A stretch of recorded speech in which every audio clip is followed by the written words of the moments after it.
بسم اللہ الرحمن الرحیم۔ السلام علیکم۔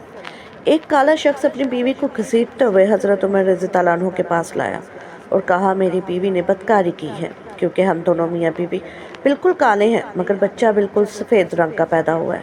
اس کی بیوی رو کر کہہ رہی تھی میں نے بدکاری نہیں کی۔ حضرت عمر رضی اللہ عنہ نے یہ مقدمہ حضرت علی رضی اللہ عنہ کے حوالے کر دیا۔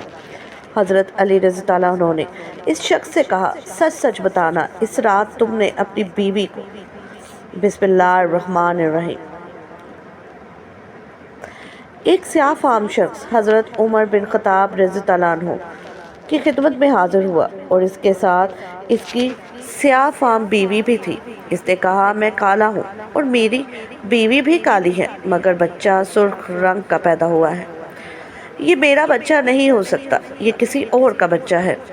اس عورت نے امانت پہ خیانت کی ہے۔ عورت رونے لگی اور کہا کہ میں نے بالکل خیانت نہیں کی، یہ اسی کا بچہ ہے۔ وہ اپنی بیوی سے بہت بدگمان ہو رہا تھا اور اس کے دل میں بیوی کے لیے نفرت آ چکی تھی۔ حضرت عمر بن خطاب رضی اللہ عنہ سوچ میں پڑ گئے کہ اس معاملے کو کیسے حل کیا جائے۔ پھر آپ رضی اللہ عنہ حضرت علی رضی اللہ عنہ کی خدمت میں آئے تاکہ اس معاملے کا حل نکالا جا سکے۔ حضرت علی رضی اللہ عنہ نے میاں بیوی کی بات سنی اور پھر سیاہ فام شخص سے کہا کہ تم ایک وعدہ کرو کہ تجھ سے جو بات بھی پوچھوں گا تم سچ ہی بتاؤ گے۔ سیاہ فام شخص نے وعدہ کیا کہ میں سچ ہی بولوں گا اور جھوٹی بات اپنی زبان پر نہیں لاؤں گا۔ حضرت علی رضی اللہ عنہ نے فرمایا کہ سچ سچ بتاؤ، کیا تم نے اپنی بیوی سے حالت حیض میں مباشرت کی تھی؟ آدمی تھوڑی دیر خاموش رہا، پھر بولا کہ ہاں میں نے اپنی بیوی کے ساتھ اس حالت میں مباشرت کی تھی جب وہ حالت حیض میں تھی۔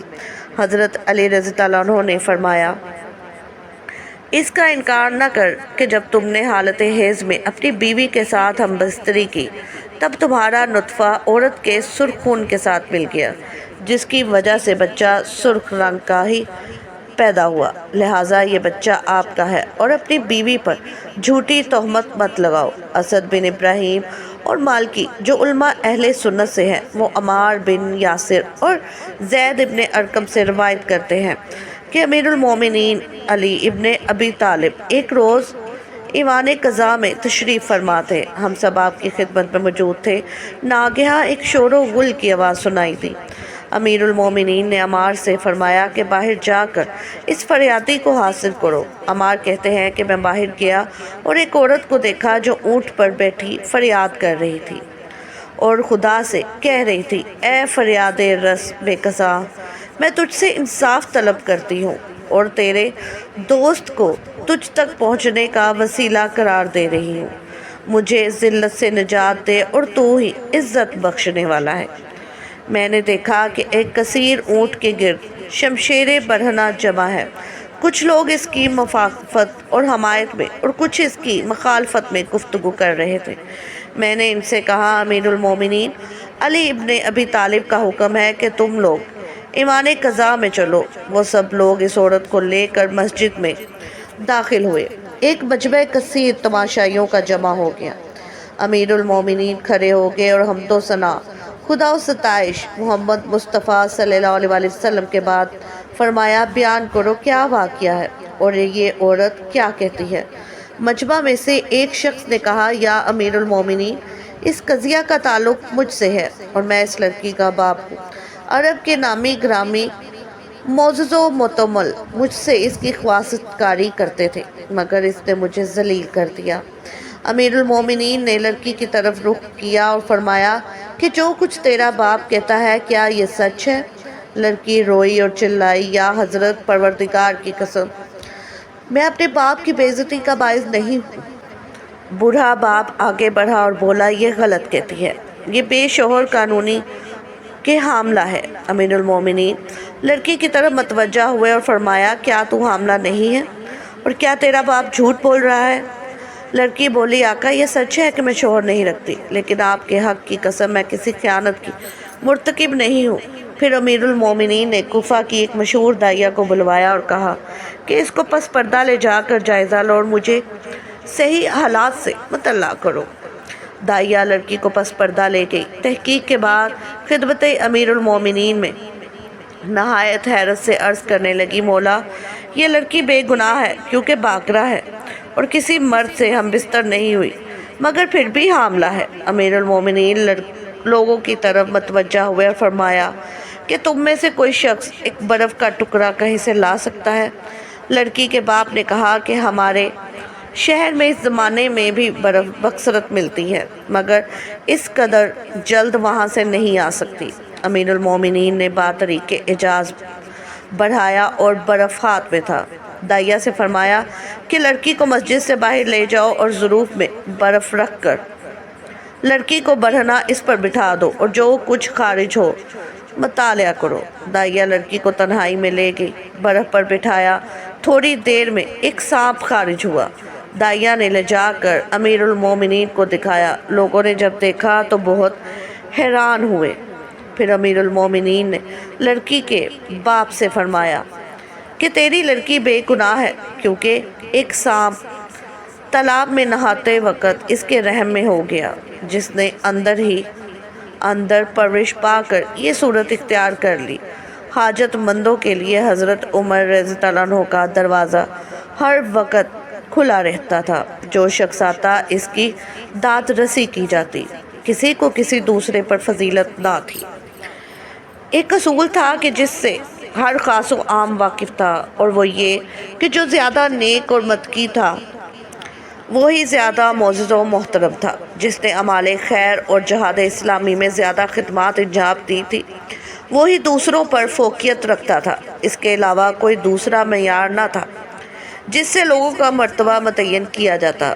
جرید بن حازم بن حسن سے مروی ہے، کچھ لوگ امیر المومنین عمر بن خطاب رضی اللہ عنہ کے دروازے پر آئے۔ ان میں اصحاب بدر بھی تھے اور شیوخ قریش بھی۔ ان لوگوں نے اندر آنے کی اجازت مانگی۔ اصحاب بدر میں سے صہیب رضی اللہ عنہ، خیاب رضی اللہ عنہ، عمار رضی اللہ عنہ اور بلال رضی اللہ عنہ کو اندر آنے کی اجازت مل گئی، جبکہ ابو سفیان اور حارث بن ہشام اور سہیل بن عمرو رضی اللہ عنہ کو باہر انتظار کرنا پڑا۔ یہ سبھی بزرگ فتح مکہ کے بعد مسلمان ہوئے تھے۔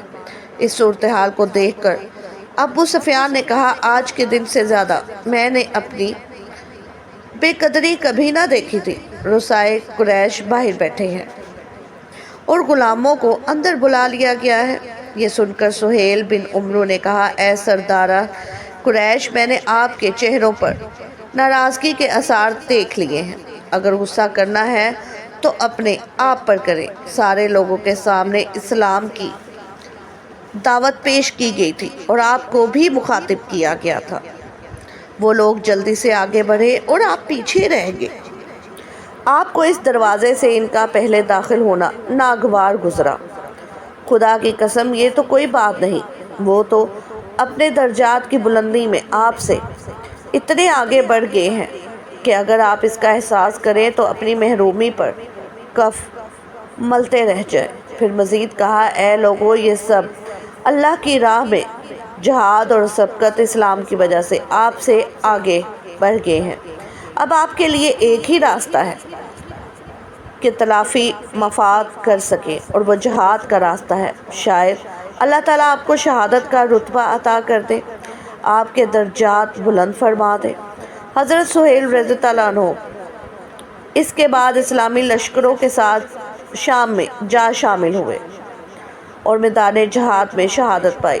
جرید بن حازم بن حزب کے بارے میں کہا کرتے تھے، اللہ کی قسم سہیل نے سچ کہا۔ جو بندہ اللہ کی طرف تیزی سے آگے بڑھ جائے، بھلا اس کے برابر دعوت کو ٹھکرا دینے والا کیسے ہو سکتا ہے؟ کسی شخص کے قرب اور دوری اور تقدیم تاخیر کے لیے یہ معیار قائم ہو جائے تو سمجھیے کہ معاشرہ ٹھیک سمت میں جا رہا ہے۔ اگر کسی کا ذاتی جاؤ مال، مادی قوت اور گروہ بندی ہی امتیاز کی وجہ بن جائے تو یہ کھلے بگاڑ کا راستہ ہے۔ اصل چیز کردار اور اعمال صالحہ ہے، نہ حسب و نسب اور ٹھاٹ باٹ، جیسا کہ قرآن پاک میں فرمایا گیا ہے۔ ترجمہ: جب کسی نے ذرا برابر نیکی کی وہ اسے دیکھ لے گا، اور جس کسی نے ذرا برابر برائی کی وہ بھی اسے دیکھ لے گا۔ اللہ تعالی ہمیں بھی اصحاب رسول صلی اللہ علیہ وسلم کے نقش قدم پر چلنے کی توفیق عطا فرمائے، آمین ثم آمین۔ ناظرین، کمنٹ باکس میں اللہ تعالیٰ کے 99 ناموں میں سے ایک نام ضرور ٹائپ کریں۔ جزاک اللہ۔